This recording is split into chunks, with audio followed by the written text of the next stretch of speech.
Not gonna Game Master, G Master, the Frank Master here. Welcome back to the Mario Kart. Super Mario Kart Let's Play. Or I guess breakthrough. However you want to see it. Anyway, we're done. We just finished the Rush Flower Cup. At this point forward, after showing off the races, we're just gonna stick to the time travels. Time travels where you're playing by yourself and you just gotta finish the course in a respectful amount of time. This is like, it's a way to really gauge how fast a player is, but then again, like I said, I don't play Super Mario Kart often, so we're just gonna keep like this. I don't care how fast my time is. I don't really give a shit. Plus, other races in the way probably going faster. But anyway, yeah, Choco Mountains. I like its music. I like its music. Actually, I don't want to do this. So just go. I really like its music. It's great. It has great music. But yeah, I also like its aesthetic too a little bit. Yeah. But anyway, now we're pretty much in a situation where Super Mario Kart really doesn't even do anything new with its tracks or its mechanics. So, Pokemon Scarlet and Violet came out Friday. I was hoping to do Pokemon Leaf Green, where Chloe and I would, my special guest star, and I will talk a lot about it because Pokemon Leaf Green was pretty much, even with all the different changes it has, we're still going through Kanto, so it's like not a whole lot more we're gonna like talk about. It's new compared to my other Let's Play. Outside of Pokemon Nature and stuff like that, but yeah, that was the plan to talk. Like we're gonna spend a lot of time just talking about Pokemon Scarlet and Violet. Didn't end up happening. All right, well, let's begin. All right, first we're gonna change our course because we're not gonna do not again. It goes for like 2. Okay, so in terms of the story, that's probably what I'm most disappointed about the most in Scarlet and Violet is the story because it's pretty much how it is. There's 3 different stories you go through, and of course, only one of them really means something. Because the gym leader stuff, it's a simple gym leader affair. I didn't really give much of a shit about it, and I don't feel like the game really did either. Then it's the Team Star affair. Like it's just pretty much Team Skull again. Only as less developed. It's just pretty much Team Skull again.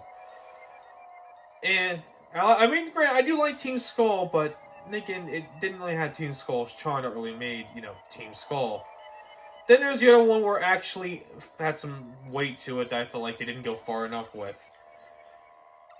And the only reason because of that, because it really hits close to home to me. I'm not going to spoil too much about it, because the game's still relatively new. And I have no problem spoiling Team Star thing, because honestly, the game doesn't really do that much. It doesn't try that hard to hide the secrets of it, so I'm not going to bother trying to hide it either. Yeah, but then there was the final story. And it's like, why wasn't this in the entire fucking game? I remember like shouting that out when I was playing through. It was like, where was the story the entire game? Like, this would have been 1,000 times more interesting. And it's like, oh, you only reserved that to the end? Yeah, because I like how the game plays. I really do. And to be honest with you, I hear different opinions all the time. It's like either people experience a lot of glitches, or people like me don't experience that much. Now I have seen my fair share of glitches, like Pokemon being in the walls, or seeing the underworld, seeing the pits of the underworld. But the only little gripes with the technical issues is it's sometimes I know sometimes I think it like crashed on 3 times for me. Not the end of the world though, because it auto saves and it's not the end of the world. And besides, I probably didn't make too much progress. Oh fuck! I might fucking blame Masamula. But yeah, it's and final. But yeah, technical issues though, I will say they are present. But it's not as bad as people are making out to be. Like, oh my god, you can't play this game. Like, no, it's not like that at all. Pokemon fans like to over-exaggerate Pokemon games' flaws. Not saying they're not there, but at the same time, they like to over-exaggerate it. And when playing through Scarlet Violet, I thought like I was playing a game a lot like light years ahead of Sword and Shield. Because Sword and Shield, like, it tried nothing. I felt like I put as much effort into it as Pokemon Company did, or sorry, Game Freak did to it.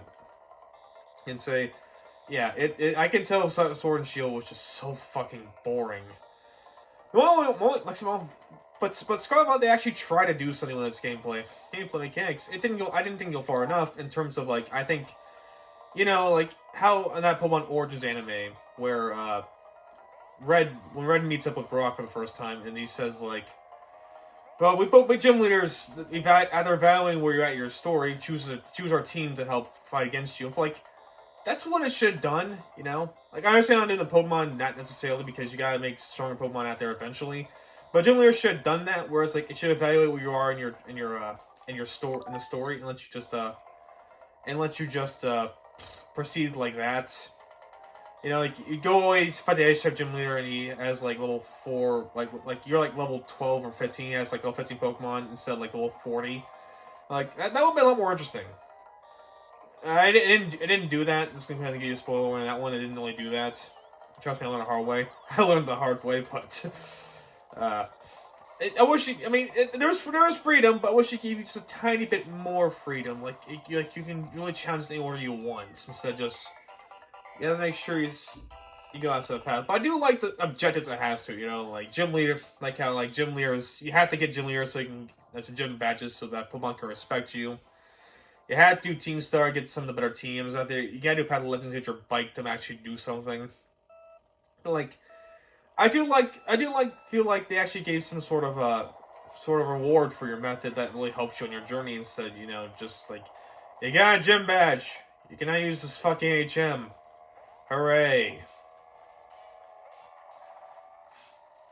Actually, well, regardless, and I wouldn't say I'm the hugest fan of the majority of the new mons. I did like the Dolphin Pokemon. I did like that. But outside of that, nothing really else. I did choose Fuecoco because Fuecoco is best. And you can't convince me otherwise. And I didn't like his final evolution, Skelligator, I think it's called. Skelligator, I believe, yeah.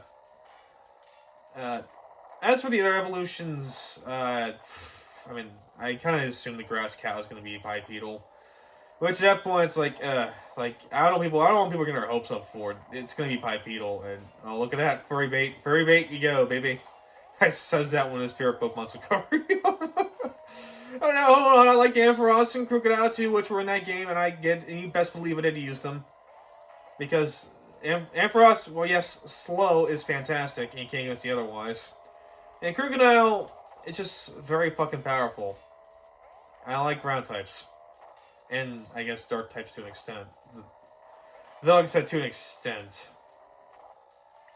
Yeah, that's pretty much what my team looked like. I think my sixth Pokemon was the Godzilla new Pseudo Legendary. For the longest time I was like a Fletchinder because he had a flying type. I was like, I look at this guy. I was like, let's give him a shot, shall we? And I did. And Bascalibur, I believe his name is. Yeah, he's all right. He failed his role. As sixth member of my team. However, I will say Sword and Shield at least did one thing better, and that's how Sword and Shield is a better soundtrack for me personally. Even though Toby Fox composed a lot of music for Scarlet Violet, and trust me, I do love his work. Come on, I don't know, man. I don't want to disclose how many times I listen to the Undertale and Deltarune soundtracks because they're just that good. But I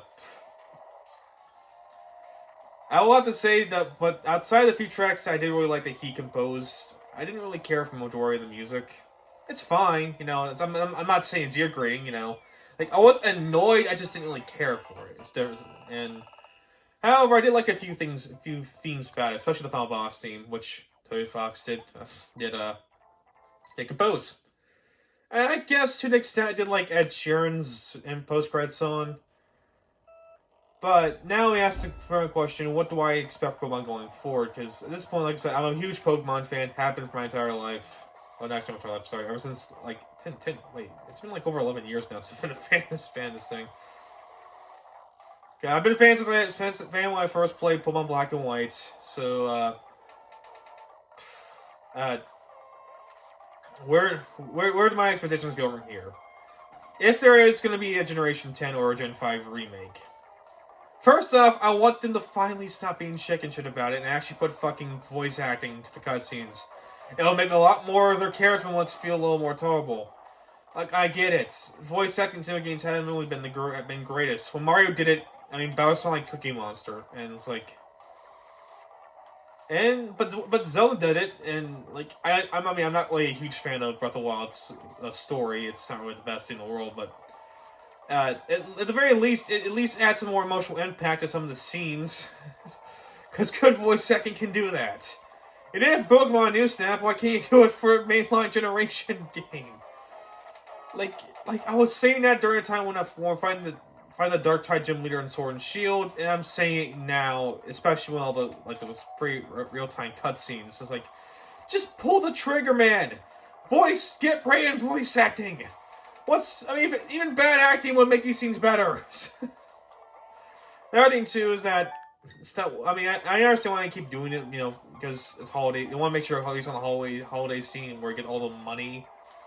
But at the same time, I do think they probably should delay some of these games because, granted, I'm not too surprised at the lag because Breath of the Wild lagged as well. Trust me, it did when things got really heated. And I wouldn't say the lag really screwed me over. Only like a couple times where it did that. But I still am very I'm still very concerned about that going forward. And granted, I know the record sales are not going to change that because it sold like 10 million copies in 3 weeks in its first week, and that's like holy shit. But it's like I just want to do a little bit better, just a tiny bit better. And okay, with that being said, I think we're gonna end there. So thank you all for watching. I've been your master, the Frank Master. Continue master his game at the next part. So I'll see you guys then.